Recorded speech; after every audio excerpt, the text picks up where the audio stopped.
Good day, dear listeners. Steve Preda here with the Management Blueprint podcast. And today's guest here is Darryl Bates-Brownsword, the owner of Succession Plus, a boutique consulting firm helping to get businesses exit ready so owners can step back, maximize value, and leave on their own terms. Welcome to the show, Darryl. Thanks for having me, Steve. It's great to be here.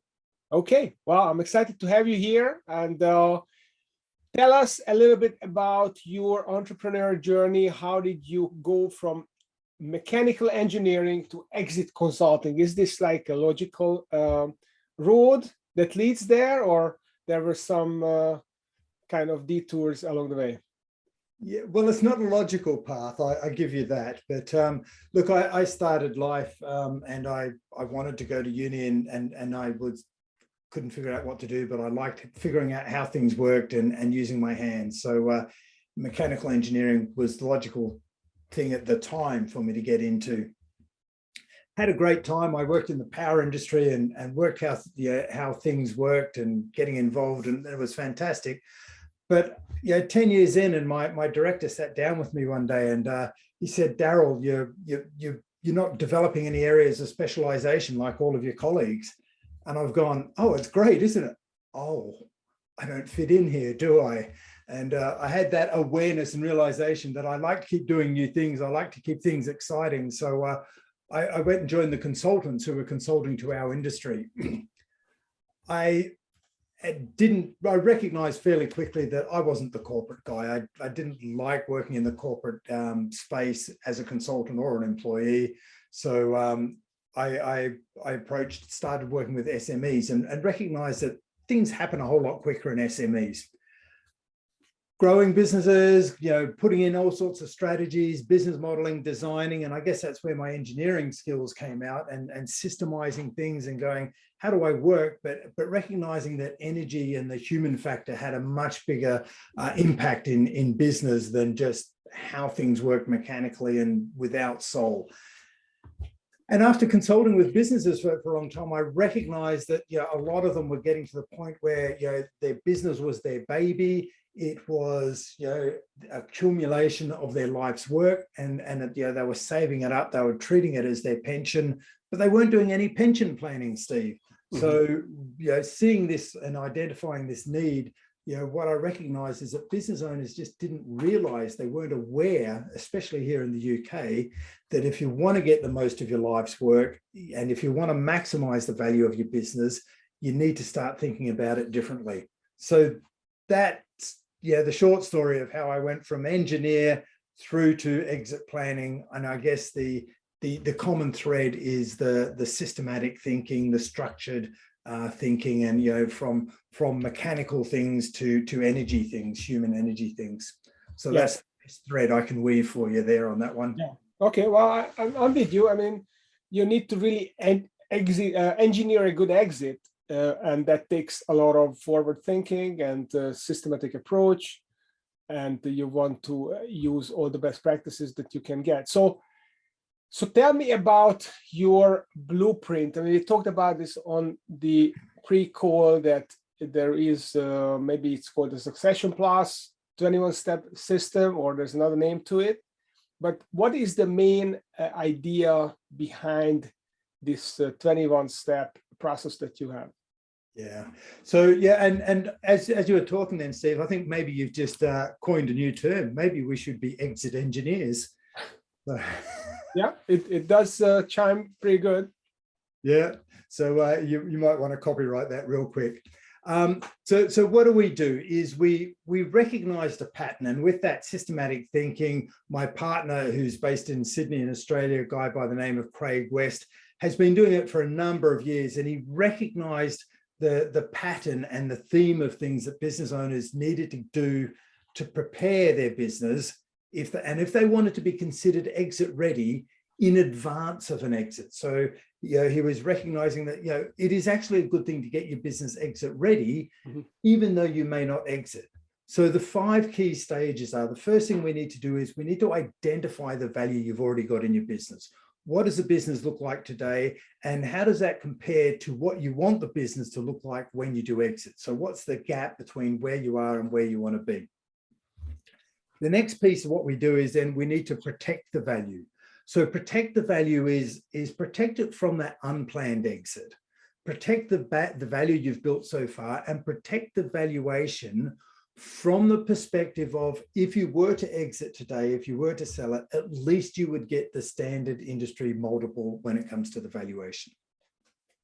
Then if you've got a bit more time up your sleeves, there are a number of things we can do that now that the foundations are laid and the business is in a good position, we can start changing the mindset from growing the revenue and just looking at the revenue growth to increase the valuation, to looking at the business as a system and an asset value. What's the asset value of the business? And now we can start to maximize the value. That's the third step. What are all the things we need to do to maximize the value of the business and make it more attractive to an acquirer, and make sure that your business is one of the 20% that do actually get sold, because 80% of businesses that go to market just don't get sold. And to me, that's tragic. Once we've maximized the value and the business owners are ready, then we need to extract the value from the business so that the owners and the founders can get the most from their life's work. And then once they've hopefully got a bank account full of cash, how do they manage the value?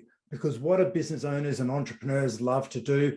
If they've built their own business and they've successfully exited, a lot of them want to go and roll the dice again, so to speak. They've had a successful exit and they want to reinvest in the entrepreneurial community, and they may want to become angel investors. So how do you look after that and minimize that risk for them as much as possible, so that if they do go and angel invest, how do we manage the whole of their portfolio and they don't risk too much?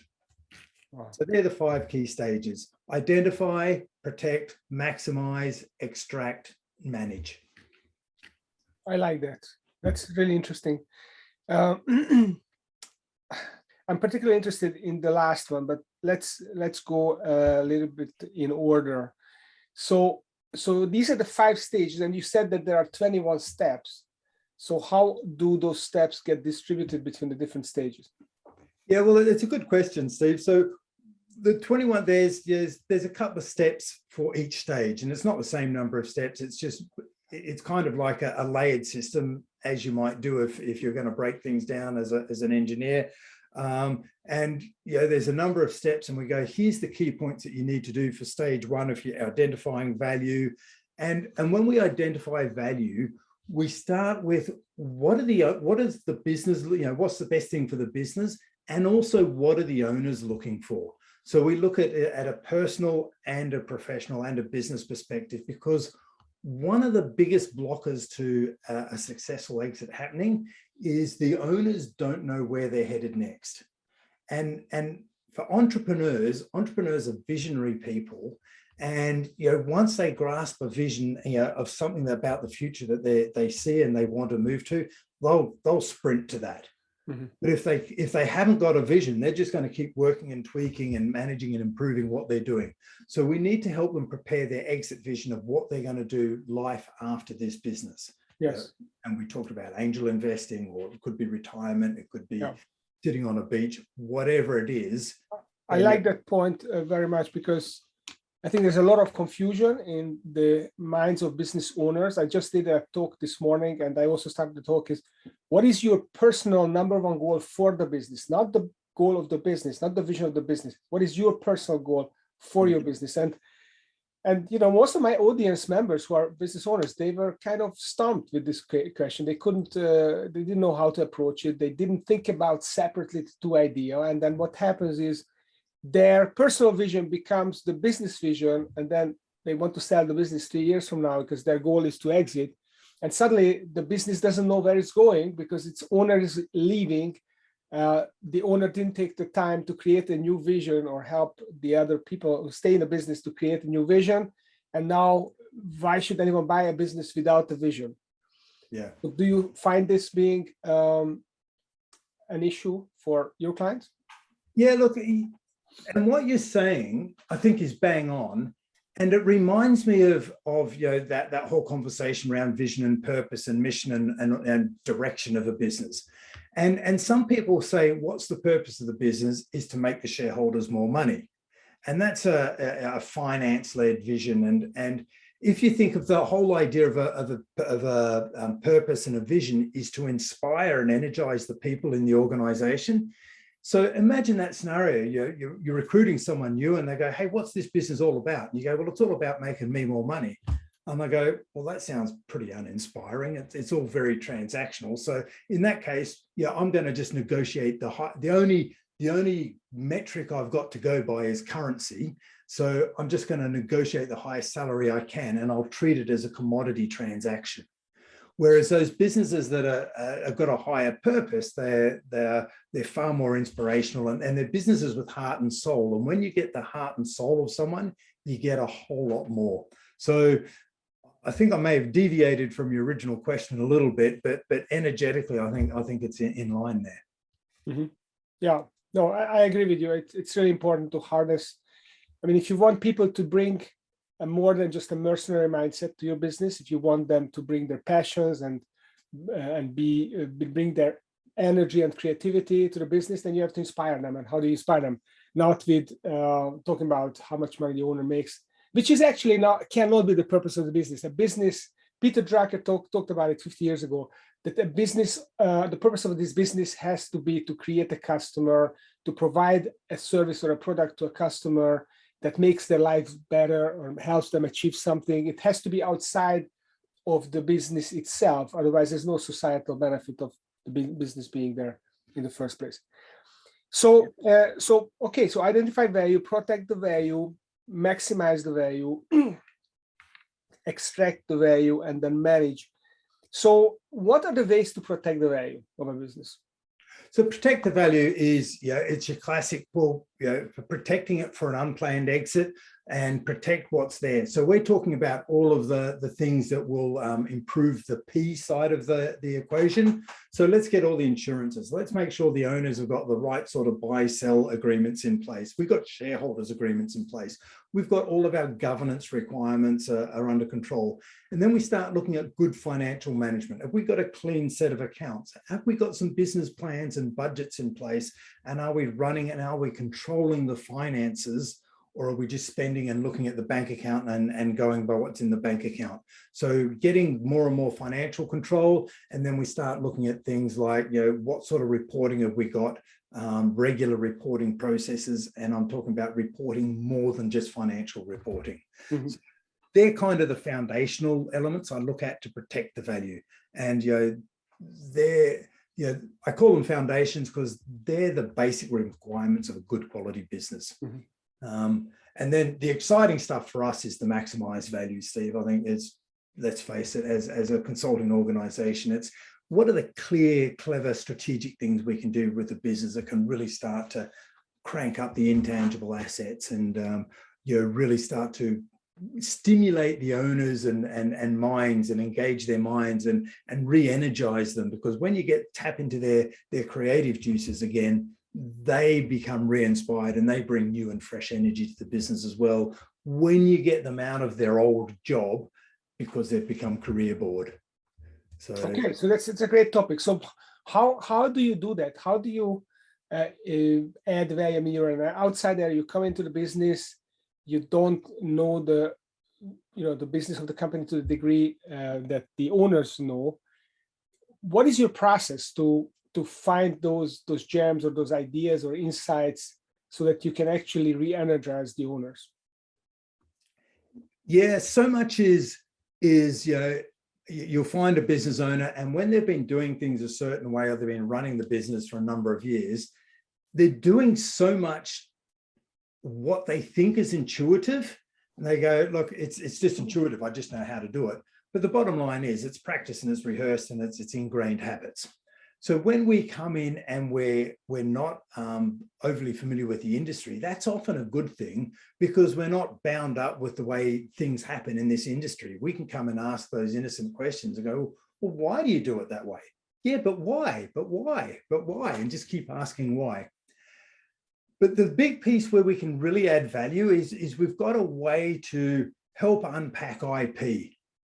We've got one of our products we call building a product architecture for a business. And this is particularly valuable for service type businesses who are conditioned to believing that, we're selling time. because it's a creative industry or it's a knowledge industry, we're caught in the rut of selling time. And in that scenario, time has become the commodity. And that's the commodity trap that we're stuck in. So we have to get the best people so that we can sell at a higher rate and make a higher margin and make a better profit. But that's just a belief that can be changed. So what if we change that belief and said, well, instead of just selling hours and selling times and saying, hey, Mr. Client, I've solved this problem many times for many other clients, I've got all of the knowledge and experience. What if we were able to say, well, yeah, look, we've got all that knowledge and experience and we've been able to understand it so well, we've been able to model it and we've been able to process and demonstrate this into a model so that we can provide a solution for you. So here's the way we provide a solution. Much like our 5 stages as a solution for exit planning, how do we capture that model for whatever client we're talking to? And then when we're selling the solution to the client and we can demonstrate and draw a simple model, and you've got one over your shoulder there, there's what I would call a simple model that can be presented to a client fairly quickly, and they'll get it at a contextual level. Once you show them that, they'll go, ah, that makes so much sense now that you explain it to me like that. And when you've got a model that gives the client the aha, you're now selling a solution rather than time. And that's one of the best ways that we can add value, asset value to a business, because we no longer have to employ smart people. We just have to train smart people to follow the process and use the system. Mm-hmm. So, so is this similar to when you talk about productizing a business, packaging solutions that can be repeatable for other companies, and then actually promote these solutions as distinct products or productized services? Yeah, I think, it is, Steve. And it's sort of systemizing a business and then putting that on steroids, because what a lot of people do is let's call it level 1 productizing a service, is that they go, hey, look, what have we got? Well, here's our 5-step process. And they go, here's our 5-step process for solving your problem. And the clients look at them and back, and imagine we went to a restaurant and the waiter sort of asks us for our meal and we order a steak and they say, how would you like it? We'll go, I'll have it medium rare, thanks. And they go, look, Steve, okay, here's our 5-step process for how our chef is going to cook your steak medium rare. You're going to look at them and go, I don't care about your process on how you cook it. I just expect that you've got the process and you've trained your people. Tell me about the sizzle. Tell me about how I'm going to feel when I enjoy this steak, when it's perfectly cooked to my desire. That's what you should be coming back to me. Clients don't care about our 5-step process. They expect us to have it because we said we're experts in that area. What they want to know is the next level up is, why is this good for me? Talk to me in my language, about me, about solving my problems and the value I get from using your 5-step process. And that's taking it to the next level, which most people are, they're stopping after they've got the 5-step process. Mm-hmm. Yeah, so sell the sizzle, not the steak. I get it. So you basically just have to have the process, which helps the clients, and then you just follow it. But it's not about the process, it's about the clients, what their needs, and you just customize your product to the client so that they feel like it's designed for them. So let's go to the last one, because it's really intrigued me when you said manage value. Maybe the business owner sells their business, maybe they become an angel investor, which yes, they do it sometimes. Often it can be a dead end. It can be a good way to to give away the money that they have earned with so much sweat and blood. It's a bigger risk than running their business, I think. It is a big risk. They think that they're diversifying, but they are diversifying away from their know-how, and that's a very risky thing. So why is it important to manage the value, and what are the ways of managing the value?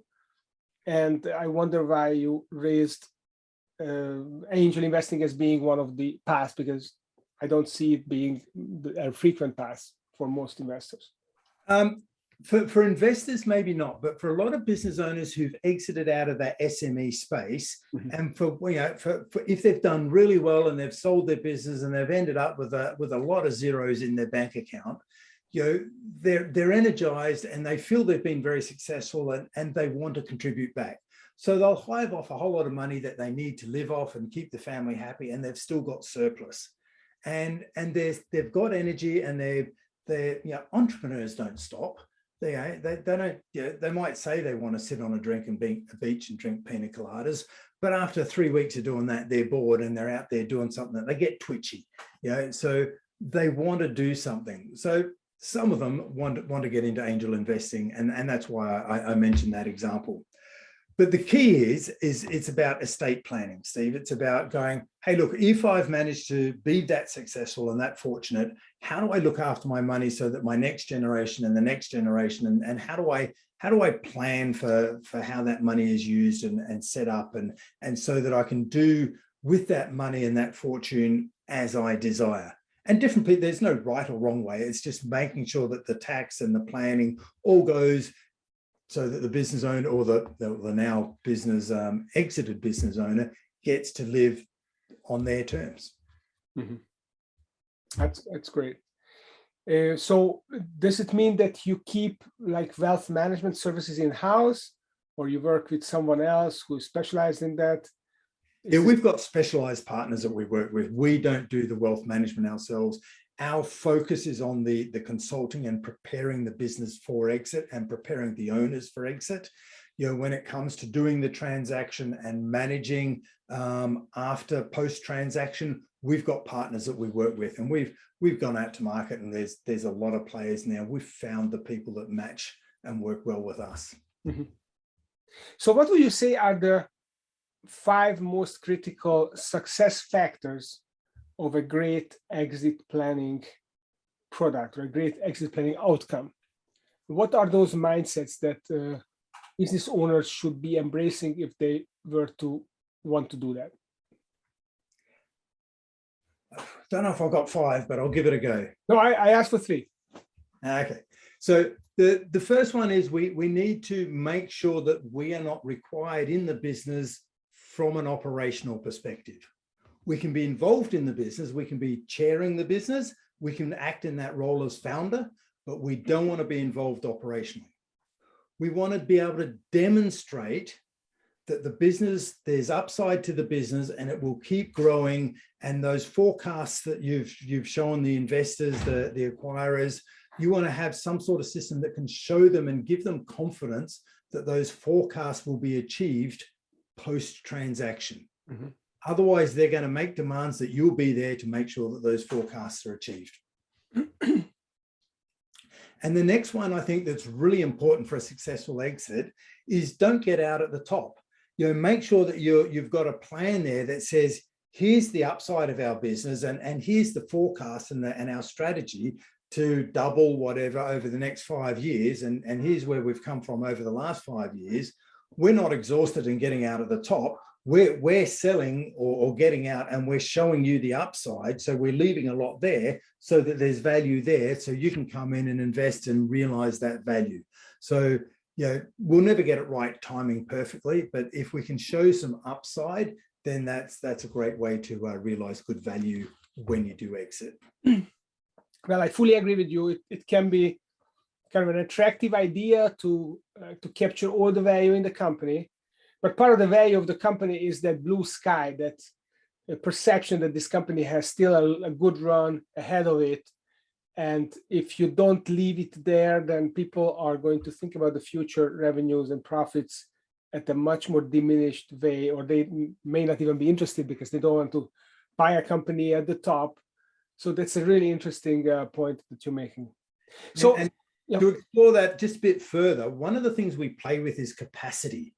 So if you demonstrate that you've got the capacity so that you could soak up a lot of that upside without increasing your costs, you've got it within the existing capacity. Most people don't measure or monitor capacity. So if you can show that to the acquirers, there's another feather in your cap, and it will just demonstrate that you're really on top of your business. You really understand the business, and you're looking at this from an asset perspective rather than just an income revenue perspective. Mm-hmm. Love it. So Darryl, if listeners would like to get in touch with you and learn a little bit more about what you do, or want to reach out and have a conversation, where should they go? Our website's going to be the best first port of call, and that is succession.plus, Plus. And wherever you are in the world, that'll take you to a local landing page.